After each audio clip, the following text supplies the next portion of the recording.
bénis. Enlève-nous avec toi, Seigneur. Laisse-nous aller dans les hauteurs.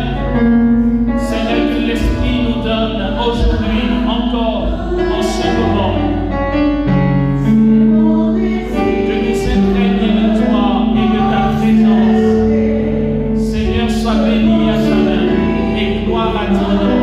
Seigneur, béni sois-tu.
pour ta sollicitude, pour ta proximité.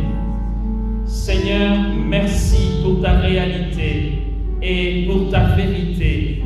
Jésus, mon être tout entier, te bénit pour ta fidélité, ta puissance, ton amour, ta bénédiction, ta grâce que tu donnes à profusion et sans retenue. Merci de connaître chacune de nos vies ici.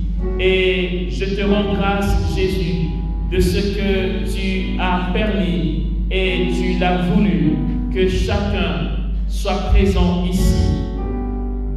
Jésus, ton amour pour nous est fort et par notre présence ici, tu prévois d'accorder à chacun le bénéfice de la grâce, d'accorder à chacun selon son attente, selon son désir, selon son besoin. Jésus dit ceci: mon amour pour toi, mon amour pour vous est réel, il est puissant, il est fort. Aussi, mes bien-aimés, je vous ai conduit ici, à cet endroit, non pas seulement pour que vous me célébriez, mais aussi pour que dans la célébration de vos cœurs pour mon nom, vous entriez en communion avec moi, dans une relation d'amour avec moi.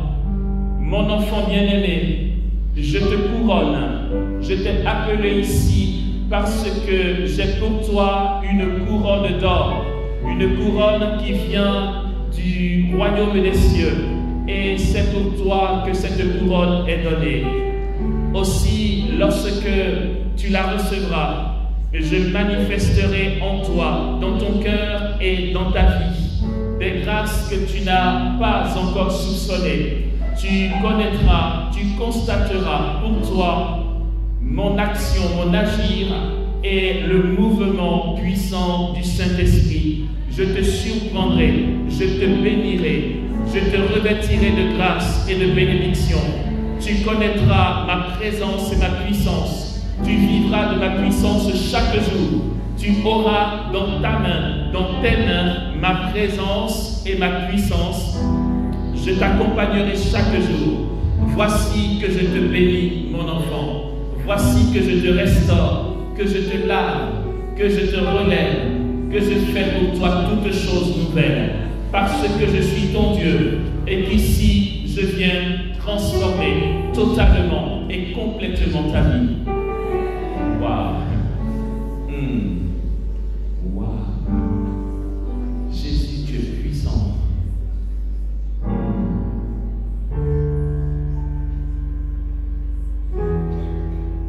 Ok. Ok.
est là en ce moment.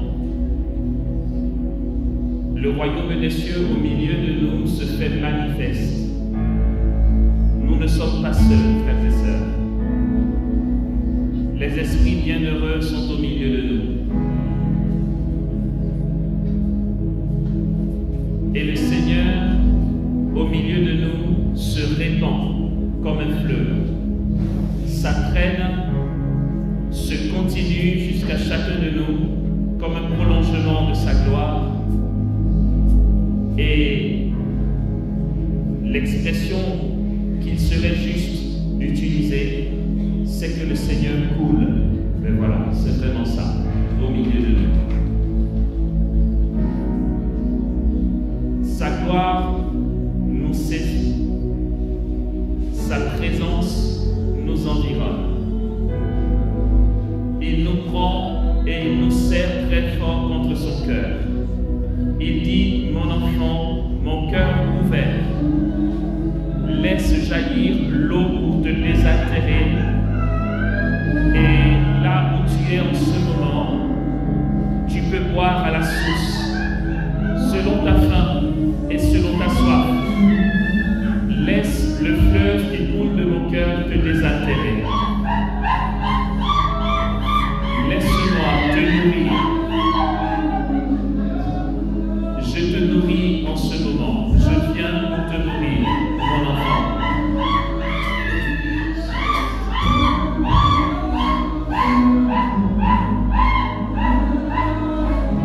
En moi, dit le Seigneur, reçois la nourriture. Parce que ce soir, je viens chasser de ta vie et de ton cœur toute sensation de vide et de néant. Je viens chasser de toi le manque que tu sens. Je te comble aujourd'hui. Je suis ton Dieu. C'est moi ton Dieu.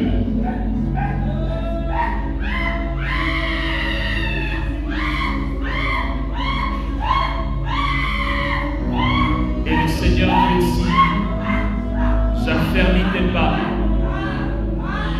Il y a une personne qui sent une chaleur à la hanche, aux genoux et aux chevilles. Le Seigneur te dit, je viens affermir tes pas.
une personne auprès de vous. Le Seigneur va poser sur nos têtes la couronne dont il a parlé. Et cette couronne, quand il va la poser, elle va se manifester en plusieurs grâces que nous constaterons. Il accorde la grâce de la prière en langue à plusieurs déjà. Le Seigneur va guérir aussi certaines de leurs maladies. Ici, de nos matin, plusieurs n'auront plus leur douleur. Jésus viendra te parler cette nuit. D'autres encore auront des songes où le Seigneur viendra les enseigner. Il va nous revêtir des trésors du ciel. Je vois plusieurs à qui le Seigneur donne comme des bracelets en or. Le Seigneur dit, je vous parle de joyaux, de pierres précieuses. Je viens remplir votre coupe pour qu'elle soit débordante. Je suis l'abondance même. Je suis votre gloire, votre héritage, votre lot et votre gloire. Je suis le Seigneur qui suis votre refuge et votre rempart. C'est moi qui garantis votre lot. Et je vous marquerai un enclos de délices, et votre héritage sera beaucoup magnifique. Car je suis le Seigneur, je suis votre Dieu. Ce soir, je suis abondant pour vous. Ce que Dieu a fait pendant cette retraite est incroyable. Dès ce soir, il commence déjà à vous devancer dans tout ce qui touche à vos vies. Il vous devance dans tout ce qui touche à votre existence, vos projets, vos relations, votre famille, votre profession. Et au sortir d'ici, vous allez constater que les choses que vous croyiez impossibles se sont faites. Quand vous sortirez d'ici, là où vous aviez l'impression que les portes étaient fermées, vous allez voir que les anges auront travaillé pour que tout se planifie. Car le Seigneur dit ceci, j'envoie mes anges pour planifier les chemins pour mes enfants. Vous êtes mes fils, et pour vous, je donne un chemin de gloire, un chemin royal, un chemin plein de lumière. Voici ce que le Seigneur est en train de faire. Il y aura aussi d'autres choses. Je ne peux pas tout citer, je ne vais pas tout citer, de toute façon je ne peux pas, tellement le Seigneur est abondant. Dès demain matin, vous aurez des preuves sensibles de la visitation de Dieu. Et vous serez complètement renouvelés et restaurés dès demain matin. Le Seigneur le fait. Voici ce qu'on va faire maintenant tout de suite, juste avant d'entendre cette parole de Dieu. Regardez ce que Jésus veut faire. C'est important que je précise. C'est ce que Jésus veut faire. Ce n'est pas mon initiative personnelle. Il vaut mieux faire ce que Dieu veut faire que de faire ce que l'homme veut faire. Il vaut mieux faire l'œuvre de Dieu que de faire des œuvres pour Dieu. Mais ce que Jésus veut faire, c'est très simple. C'est bien. Il veut que je m'avance jusqu'au milieu de l'assemblée. Je vais me mettre au milieu de la salle là, juste là. Et pendant que je serai en train d'avancer, le mouvement de mes pas va provoquer un mouvement de l'esprit et de la gloire du royaume des cieux. Une fois que je serai debout au milieu, va couler depuis le plafond jusque sur les murs, la gloire du ciel qui va descendre sur les murs, envelopper le sol et nous envelopper tous ensemble. Alors se réaliseront tout ce que le Seigneur vient de nous promettre. Certains auront des paillettes de gloire, certains vont s'y de l'huile. Ne soyez pas surpris prie que votre voisin de chambre ou de dortoir, ou que demain matin, vous voyez certains de qui de l'huile sort du corps. Jésus va faire ça aussi, parce qu'il est abondant ce soir dans son royaume. Amen. Ok, mais je vais obéir à Jésus. Je vais avancer vers le milieu et laisser couler ce qu'il a à nous donner. Et nous allons le constater d'une manière ou d'une autre, à un moment ou à un autre, et ce sera la fête cette nuit. Les anges vont s'éclater dans ce sang. Ils vont bosser. Et ils sont heureux de travailler. Ils sont tous joyeux de venir pour nous donner une main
Macule notre terre de ta gloire, Seigneur. Que cette terre soit maculée de ta gloire. Que nous marchions dans ta gloire.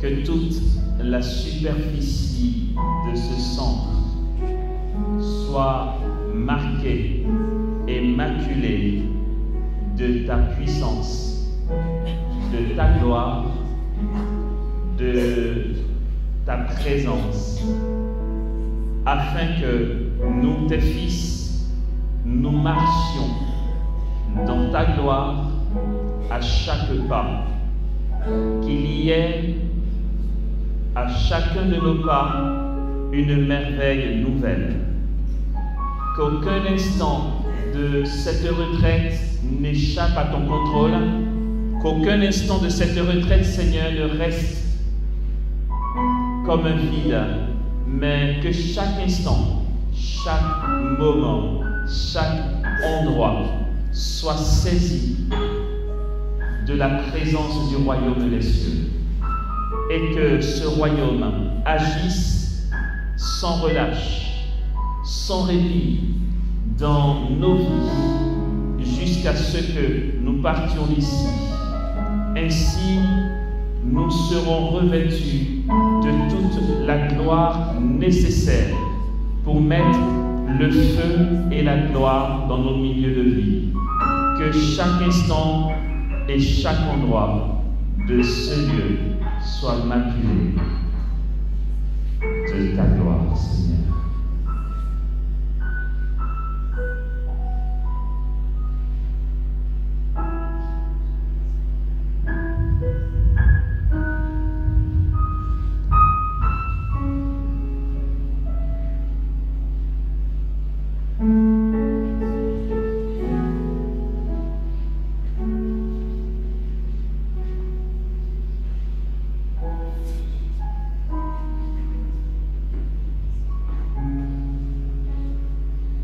Il est dit dans la parole de Dieu, selon l'évangéliste Jean, la parole de Dieu nous dit ceci: moi, je suis la vigne véritable et mon Père est le vigneron. Tout sarment en moi qui ne porte pas de fruits, il l'enlève. Et tout sarment qui porte du fruit, il l'émonde pour qu'il porte encore plus de fruits. Déjà, vous êtes purs grâce à la parole que je vous ai dite. Demeurez en moi comme moi en vous, de même que le sarment ne peut de lui-même porter du fruit s'il ne demeure pas sur la vigne. Ainsi, vous non plus, si vous ne demeurez pas en moi. Moi, je suis la vigne, vous êtes les sarments. Celui qui demeure en moi et moi en lui, celui-là porte beaucoup de fruits, car hors de moi, vous ne pouvez rien faire. Si quelqu'un ne demeure pas en moi, il est jeté dehors comme le sarment et il se dessèche. On les ramasse et on les jette au feu et ils brûlent. Si vous demeurez en moi et que mes paroles demeurent en vous, demandez ce que vous voudrez et vous l'aurez, car c'est la gloire de mon Père que vous portiez beaucoup de fruits et deveniez mes disciples. Comme le Père m'a aimé, moi aussi je vous ai aimé, demeurez en mon amour. Si vous gardez mes commandements, vous demeurerez en mon amour, comme moi j'ai gardé les commandements de mon Père et je demeure en son amour. Je vous dis cela pour que ma joie soit en vous et que vous soyez comblés de joie. Voici quel est mon commandement: vous aimez les uns les autres comme je vous ai aimé. Nul n'a plus grand amour que celui-ci, déposer sa vie pour ses amis. Vous êtes mes amis si vous faites ce que je vous commande. Je ne vous appelle plus serviteur, car le serviteur ne sait pas ce que fait son maître. Mais je vous appelle ami, parce que tout ce que j'ai entendu de mon Père, je vous l'ai fait connaître. Ce n'est pas vous qui m'avez choisi, mais c'est moi qui vous ai choisi et vous ai établi pour que vous alliez et que vous portiez du fruit et que votre fruit demeure, afin que tout ce que vous demanderez au Père en mon nom, il vous le donne. Ce que je vous commande, c'est de vous aimer les uns les autres. Amen. Amen. Alléluia. Amen. Alléluia. Amen. Waouh. C'est bien.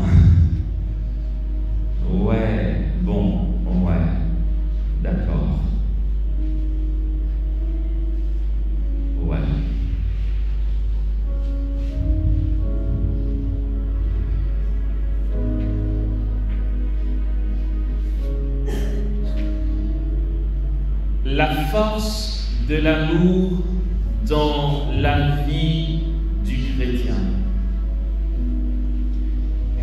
Il y a un torrent, il y a une source. C'est une source abondante. C'est un torrent abondant et intarissable qui nous est donné et qui nous est destiné, qui nous est donné parce que ce torrent, nous l'avons déjà et nous l'expérimentons déjà, et qui nous est destiné parce que c'est un déjà là de ce torrent, mais un pas encore, puisque ce torrent, cette source, cette plénitude qui nous est réservée connaîtra son accomplissement total lorsque le Christ sera tout en tous. Et c'est de ça qu'il est question ce soir, frères et sœurs. Nous sommes appelés à un torrent, nous sommes appelés à une abondance, une source qui ne tarit pas. Nous sommes appelés à mourir de bonheur, appelés à une vie éternelle, un bonheur qui ne finit pas, frères et sœurs. C'est ce que Jésus dit ici, et nous allons comprendre le bien fondé de ce qu'il dit à ses apôtres. Il leur dit: je vous dis cela pour que ma joie soit en vous et que vous soyez comblés de joie. Voici ce que Jésus dit dans ce passage de Jean, c'est le chapitre 15. Et nous cherchons partout ailleurs ce thème que le Père m'a proposé de partager avec vous, et pour ma part, et non pas seulement pour ma part, mais est le cœur de l'Évangile et le cœur de toute la loi. C'est le cœur de toute la loi et des prophètes et de l'Évangile. C'est le cœur de l'enseignement de l'Église. Il ne peut pas en être autrement, puisque Saint Jean nous dit, à juste titre, dans sa première lettre, le chapitre 4, le verset 8, Jean dit ceci: Dieu est amour. Et Sainte Thérèse d'Avila dira que, Thérèse de Lisieux dira que Dieu n'est qu'amour et miséricorde. Thérèse d'Avila, quant à elle, nous dira: Dieu seul suffit. Tout y est. Jésus dit: toute la loi et les prophètes, tout ce que vous lisez dans la première alliance et tout ce qu'ont annoncé les prophètes se résume en ceci: aimer Dieu et son prochain.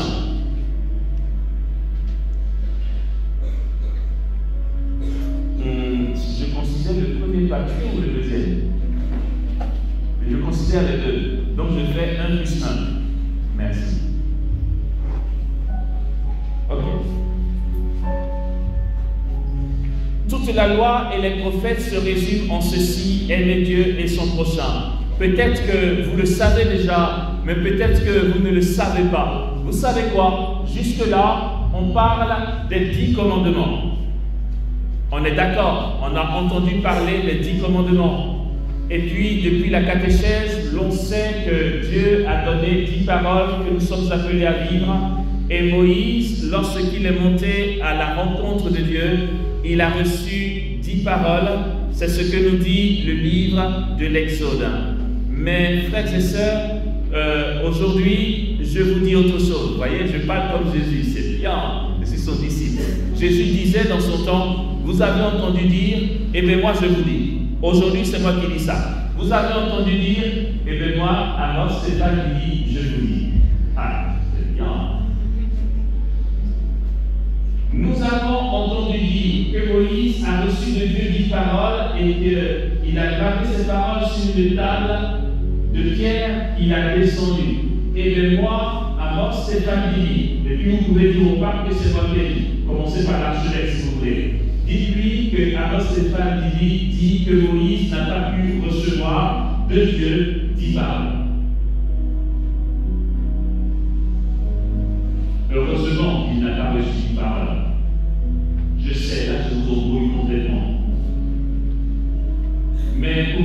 bien à savoir. Moïse n'a pas pu recevoir 10 paroles. Parce que la parole de Dieu est une manifestation. La parole de Dieu n'est pas un son. Et Dieu n'est pas une voix.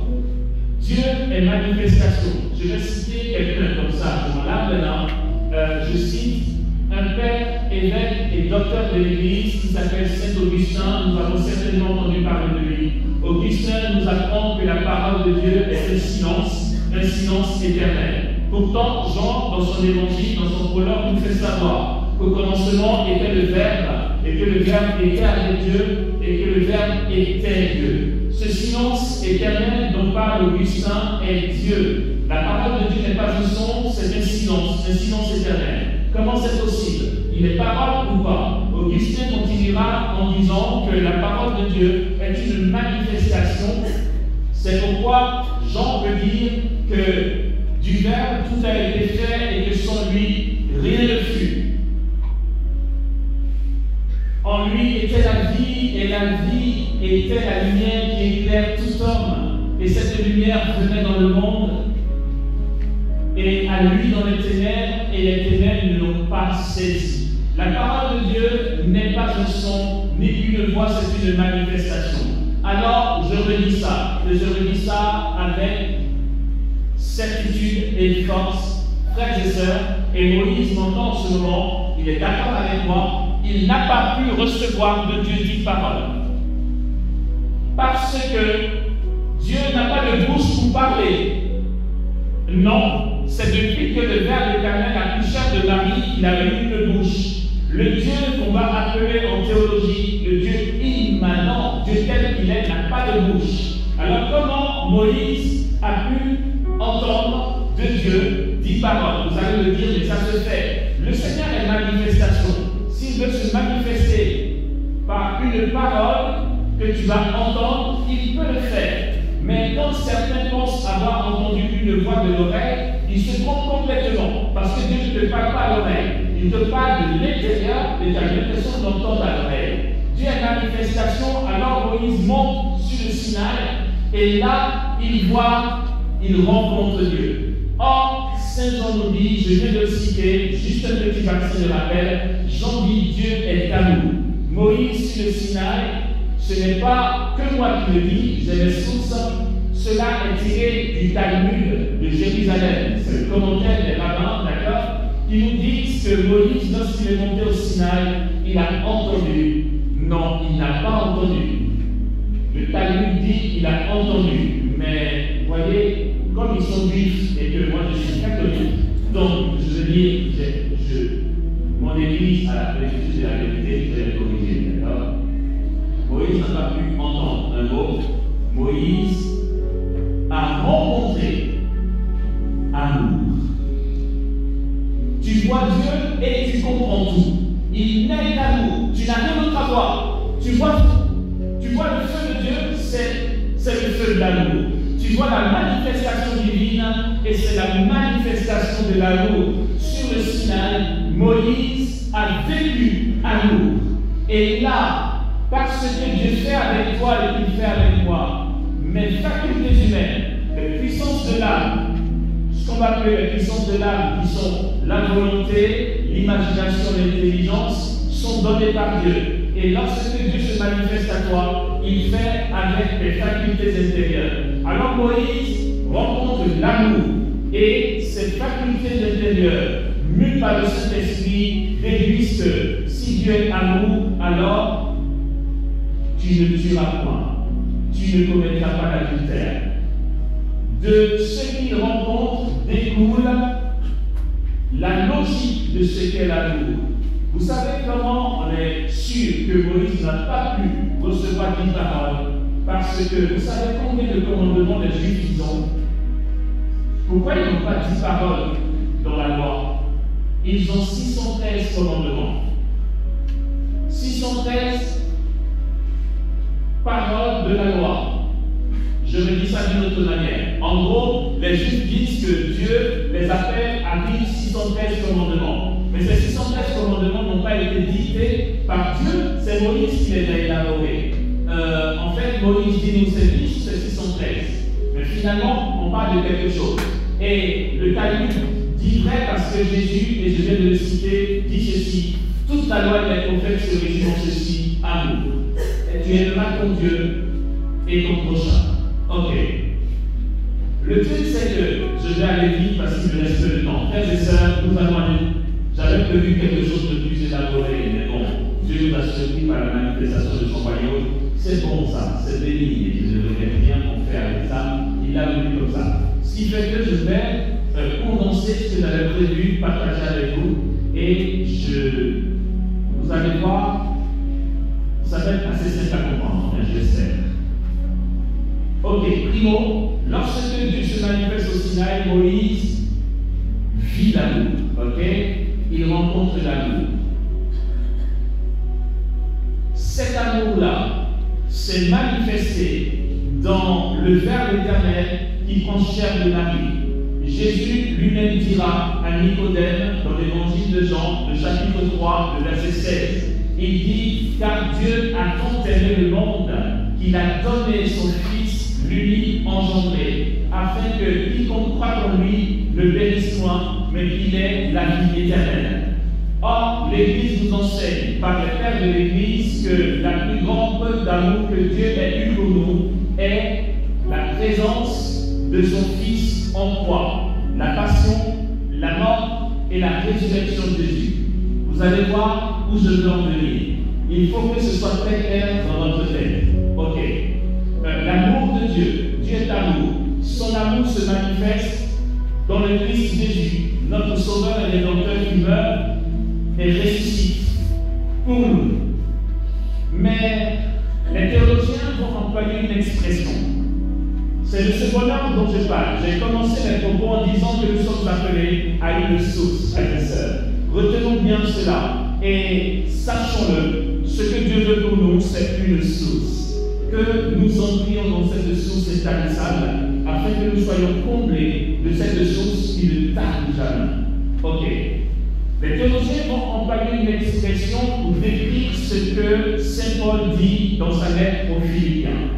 Dans sa lettre aux Philippiens, le chapitre 2, l'apôtre Paul dit ceci: lui qui était de condition divine n'a pas retenu jalousement le rang qu'il égalait à Dieu, mais il s'est fait homme. Étant devenu homme, il s'est fait obéissant jusqu'à la mort et à la mort sur une croix.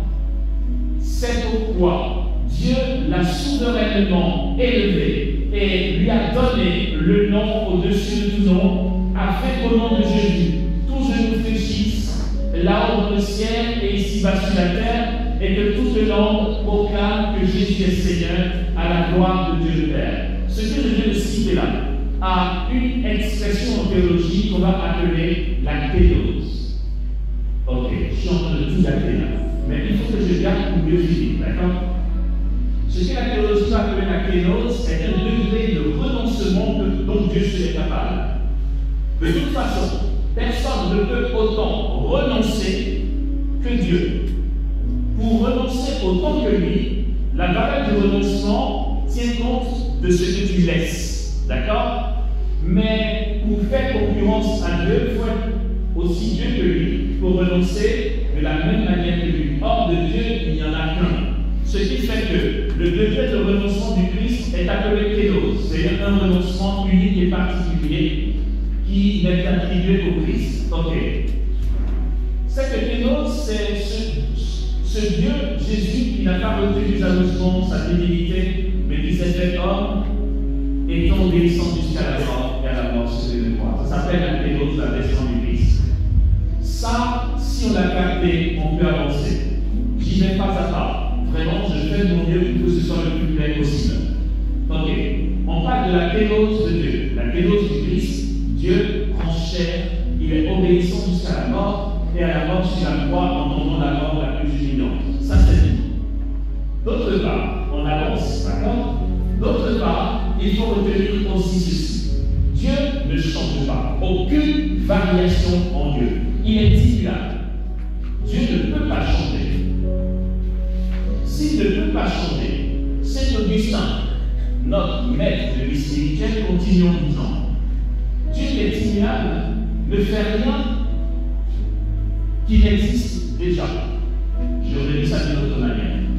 En fait, il n'y a pas eu un moment, comme dit Saint Augustin, où Dieu a dit ah tiens, créons le ciel et la terre.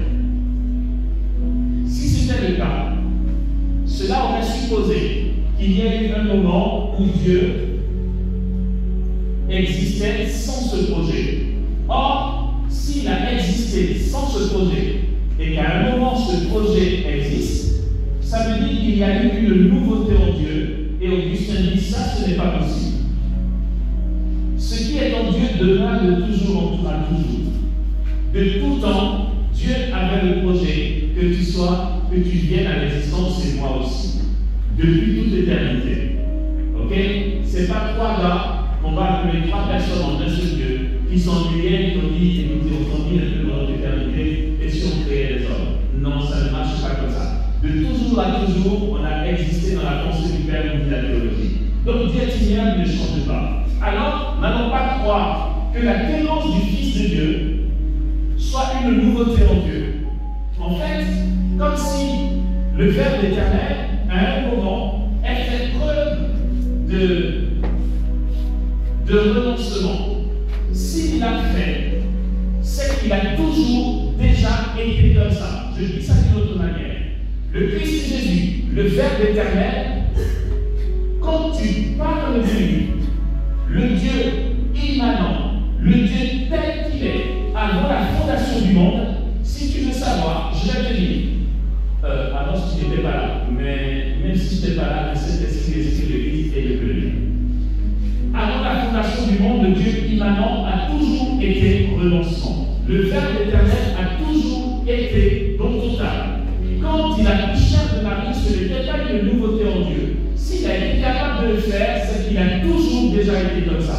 Donc, quand tu penses, Dieu le Fils, deuxième personne de la Trinité, il est celui qui est continuellement en train de se donner. Il se donne pourquoi? Pour faire la joie de son Père. Je suis en train de terminer. Je reviens à ce texte et nous allons voir en quoi le Seigneur nous appelle à une source. Regardez, nous nous trompons beaucoup. On pense que le bonheur en Dieu, c'est le matériel. Tu vas aller dans un endroit où les gens prient, le rosaire ou une neuvaine. Tu vas voir 3-4 personnes. Tu vas demander à la première, tu as eu l'intention, oui, je veux avoir un mari. D'accord.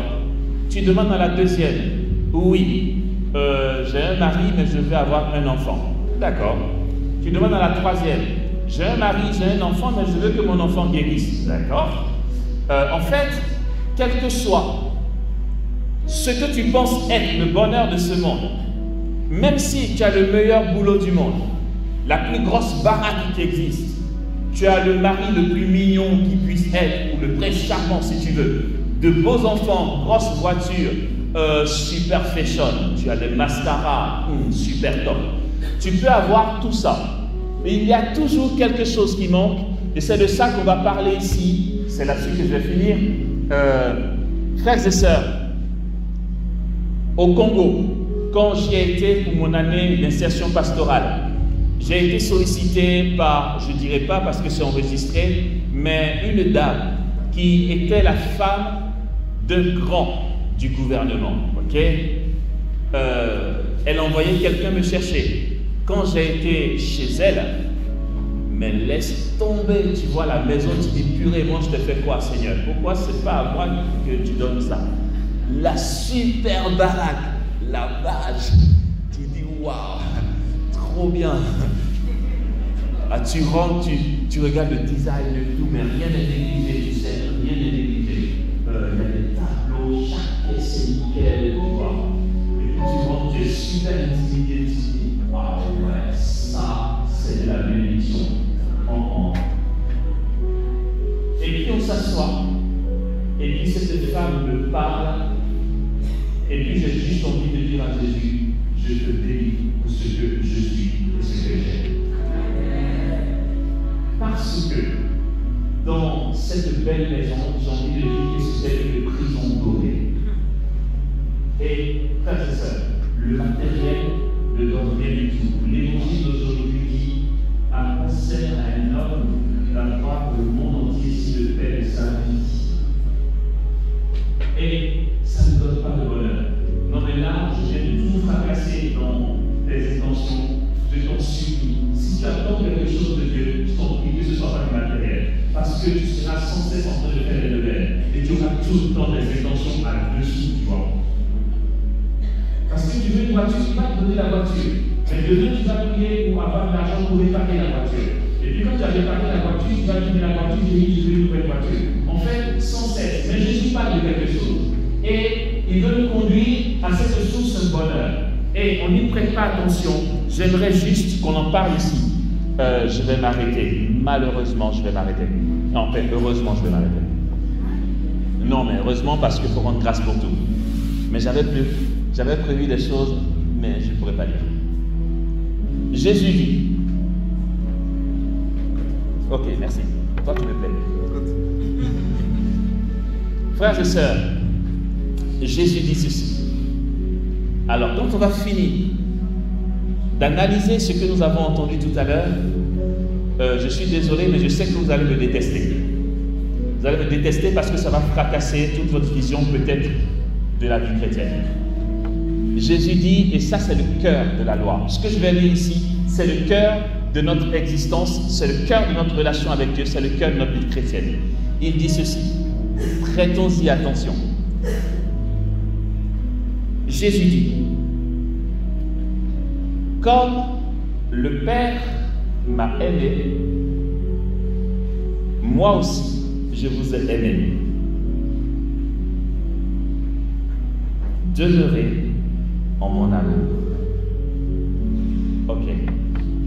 Jésus dit, comme le Père m'a aimé, moi aussi je vous ai aimé. Demeurez dans mon amour. Ok. Le truc, Jésus, c'est qu'on ne sait pas comment le Père t'a aimé.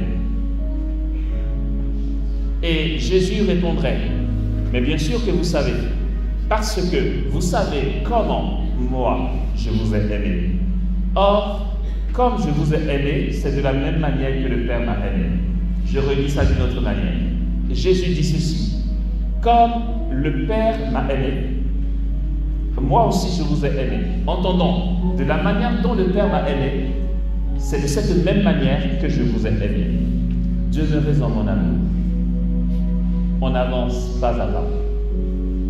Pour savoir comment le Père aime le Fils dans l'éternité, c'est pour ça que l'apôtre Jean dira, Dieu, nul ne l'a jamais vu, mais le Fils, l'unique engendré, lui, nous l'a fait connaître. Ok, tu veux savoir ce qui se passe en Dieu, comment le Père a aimé le Fils depuis toute éternité? Regarde comment le Fils t'a aimé. Or, comment le Verbe nous a aimés? En mourant pour nous. L'évangéliste Jean dit, Jésus étant dans le monde et ayant aimé les siens, il les aima jusqu'à la fin. Je nous rappelle juste le thème de ce topo, la force de l'amour dans la vie du chrétien. Jésus, ayant aimé les siens qui étaient dans le monde, il les aima jusqu'à la fin. Voici comment Jésus nous a aimés. En mourant pour nous. Du coup, s'il dit, je suis mort pour vous en vous aimant, et c'est de cette même manière que le Père m'a aimé, alors le Père donne tout au Fils jusqu'à se donner lui-même. Ainsi, nous savons que dans la Trinité Sainte, c'est une relation d'amour où le Père donne tout au Fils jusqu'à se donner lui-même au Fils. Le Fils nous dit, comme le Père m'a aimé, moi aussi je vous ai aimé, demeurez dans mon amour. On continue. Il dit, si vous gardez mes commandements, vous demeurerez dans mon amour. Comme moi, j'ai gardé les commandements de mon Père et je demeure en son amour.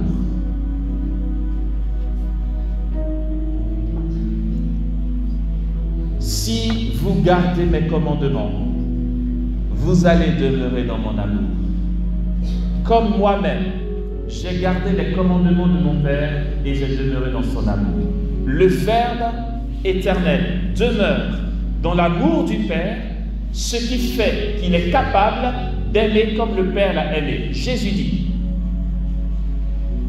si vous gardez mes commandements, vous allez être capable d'aimer comme moi je vous ai aimé. Le Père aime le Fils. De cette manière, le Fils nous aime et nous demande d'aimer comme lui, mais nous serons capables d'aimer comme lui seulement si nous gardons ses commandements. Et ce qu'il y a de merveilleux et de beau dans le don de soi, c'est ce qui suit. Jésus dit ceci.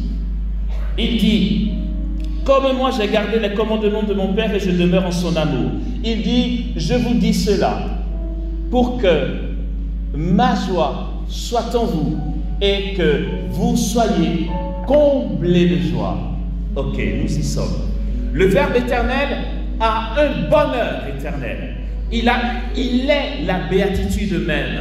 Ce qui fait la joie du Verbe. Si toutefois tu te dis, ah, si j'étais Dieu, mes problèmes seraient terminés. En fait, si tu veux savoir ce qu'est la joie de Dieu, si tu veux savoir ce qu'est la béatitude même, le bonheur de Dieu le Fils, sache que le bonheur du Verbe éternel, comme dit Maurice Zebel, est d'aimer le Père.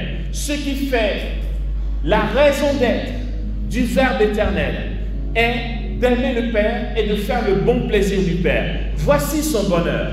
Or, Jésus dit, si vous voulez connaître le bonheur, si vous voulez être comblé de joie, demeurez dans mon amour, pour qu'enfin vous puissiez aimer comme j'ai aimé. Je vous dis ces choses, dit-il, pour que ma joie, celle que j'ai depuis toute éternité, soit en vous et que vous soyez comblés de joie. Il n'y a que là, frères et sœurs, que nous connaissons le bonheur. Ce n'est pas dans les biens matériels, ce n'est pas dans l'argent, ce n'est pas dans un bon travail, même pas dans une promotion, pas dans un voyage. Ce n'est pas en ayant un grand diplôme, un bon mari comme on le dit, de beaux enfants. Je ne dis pas que c'est mauvais d'avoir un bon mari ou des enfants. Je dis juste que tous ne sont pas appelés à ça, parce que le bonheur n'y est pas. Le bonheur, après quoi tout cela te sera donné, se trouve dans l'amour. Le bonheur se trouve dans le don de soi. Or, il n'y a pas d'amour sans don de soi. C'est pourquoi Jésus dit, je vous dis cela pour que ma joie soit en vous et que vous soyez comblés de joie. Maintenant, il révèle ce qu'est son commandement. Puisqu'il dit, si vous gardez mes commandements, vous demeurerez dans mon amour, comme moi j'ai gardé les commandements de mon Père et je demeure dans son amour. Mais jusque-là, il n'avait pas encore donné le commandement. Il dit, voici quel est mon commandement. Vous aimez les uns les autres. C'est pas tout, comme je vous ai aimé. Comme le Père m'a aimé, moi aussi je vous ai aimé. Demeurez dans mon amour. Mon commandement, c'est de vous aimer les uns les autres comme je vous ai aimé. Or, la manière dont il nous a aimés est d'avoir donné sa vie pour nous. Et il le précise dans le verset qui suit en disant, nul n'a plus grand amour que celui-ci, déposer sa vie pour ses amis. Alors, en fait, ce soir, à travers ce thème, je suis venu casser toute ta conception, peut-être de ta petite vie chrétienne. Tu sais quoi? Je préfère, vraiment conseil d'amis, si tu ne veux pas aimer, ne sois pas chrétien. Si tu es chrétien, c'est pour aimer. Non, j'ai mal dit. Tu es chrétien pour mourir, en fait. Parce que si tu es chrétien pour aimer, il s'agit pour toi d'aimer comme le Christ a aimé. Or, il n'y a pas de plus grand amour que de déposer sa vie pour ses amis. L'a-t-il dit. Vous êtes mes amis si vous faites ce que je vous commande. Voilà, frères et sœurs, ce qu'est la vie chrétienne. Et voilà en quoi il y a la joie. Frères et sœurs, je vous assure que le bonheur, cette source dont j'ai commencé à parler, est une source qui jaillit du trône de Dieu lui-même. Or, il veut que sa joie, qui est intarissable, son bonheur, qui est éternel, il veut que sa béatitude, qui n'a pas de fin, soit en nous, et qu'ainsi nous soyons comblés de joie. Mais ce bonheur est une décision à prendre. C'est aujourd'hui qu'il faut que tu fasses le choix, que je fasse le choix, que nous fassions le choix d'aimer Dieu jusqu'à la dernière goutte de notre sang. Et à l'inverse, comme il dit à la mère des fils de Zébédée, ma coupe, ils la boiront. C'est aujourd'hui que nous sommes appelés à aimer Dieu et à boire à la coupe sans laisser tomber une seule goutte de sang. Et ce n'est pas pour nous maltraiter, ce n'est pas un malheur, ce n'est pas ça l'enfer. L'enfer, c'est justement d'être égoïste et de jouir des biens de ce monde. C'est cela qui nous coupe de Dieu. Le bonheur est la joie du Verbe et sa joie est de se donner sans cesse au Père. Je finis sur cette histoire. Je me rappelle cette jeune fille, Véronique Pailleret. Je peux dire son nom même si c'est enregistré parce qu'elle a bouleversé ma vie, cette jeune fille. C'était en France. Nous l'avons connue à la communauté des béatitudes lorsque j'y étais.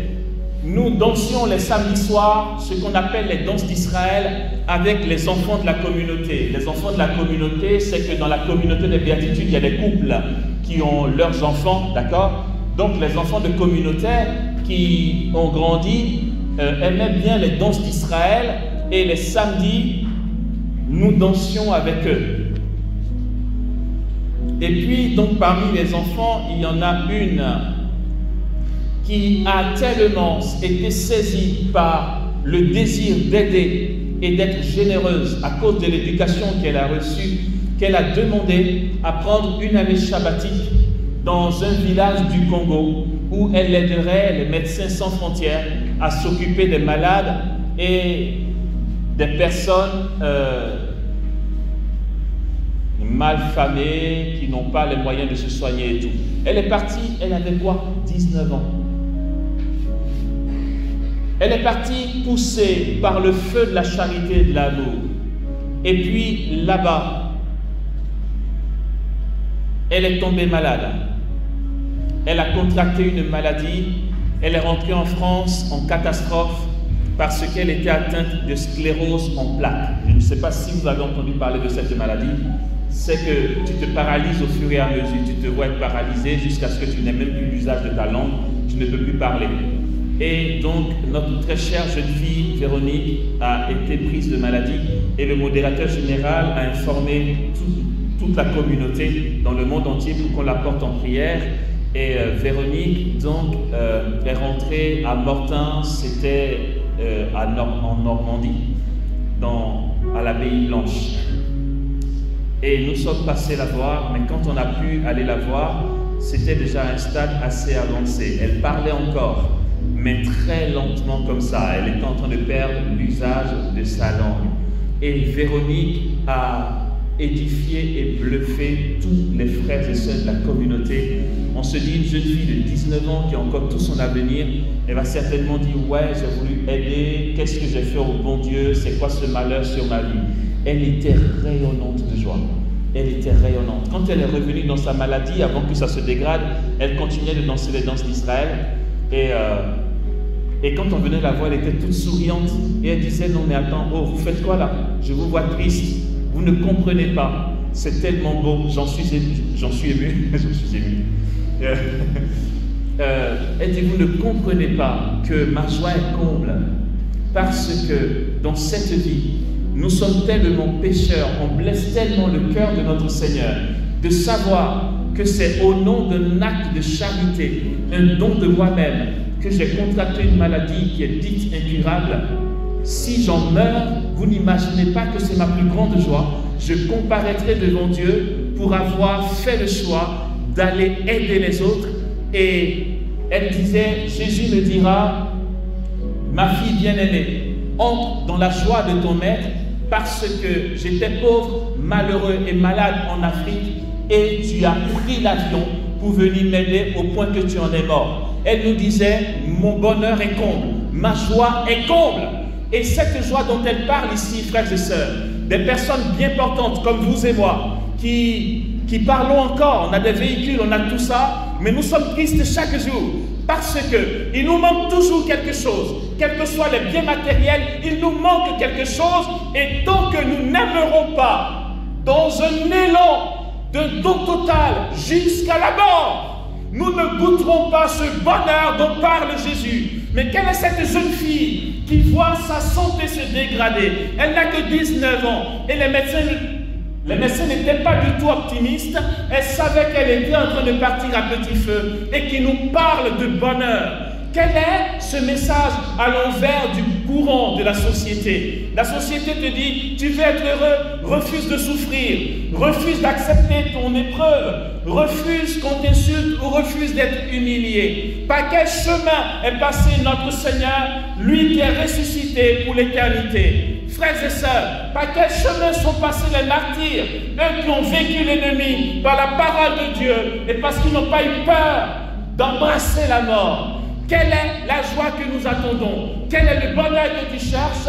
Je te le dis ce soir, il n'est nulle part ailleurs que dans le choix d'aimer jusqu'à la mort. Et Véronique disait à Augustin, un de nos frères communautaires, séminariste avec moi, avec qui elle faisait souvent le duo de danse d'Israël, elle a dit à Augustin, Augustin, ne t'attriste pas, je t'en prie, sinon tu vas me rendre triste de te voir triste. Augustin, je te dis juste que je ne fais que te devancer dans le royaume des cieux. Je t'attendrai. Le Seigneur me revêtira de robes de gloire. Et quand tu viendras, nous danserons ensemble dans l'éternité devant le trône de l'agneau de Dieu. Mais comment c'est possible? Jésus dit, voici quel est mon commandement. Vous aimez les uns les autres. Non pas n'importe comment, mais comme je vous ai aimé. Il dit, comment ça paraît paradoxal? Il dit, je vous dis cela pour que ma joie soit en vous, mais surtout pour que vous soyez comblés de joie. Je termine sur ce dernier paragraphe qui dit ceci. Il dit, vous êtes mes amis si vous faites ce que je vous commande. Maintenant, on sait ce qu'il nous commande. Je ne vous appelle plus serviteur, car le serviteur ne sait pas ce que fait son maître, mais je vous appelle mes amis, parce que tout ce que j'ai entendu de mon Père, je vous l'ai fait connaître. Ce n'est pas vous qui m'avez choisi. Jésus dit, c'est moi qui vous ai choisi, et c'est moi qui vous ai établi, pour que vous alliez, et que vous portiez du fruit, et que votre fruit demeure, afin que, dit-il, tout ce que vous demanderez au Père en mon nom, il vous le donne. Il termine en disant, tout ce que je vous commande, ce que je vous commande, c'est un message super simple et super clair. Ce que je vous commande, c'est de vous aimer les uns les autres. Alléluia. Amen. Alléluia. Amen.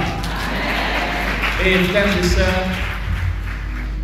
tu vois, tu vas dire, ouais, Amos cause toujours. Moi, j'ai mon problème qui est sérieux ici, d'accord?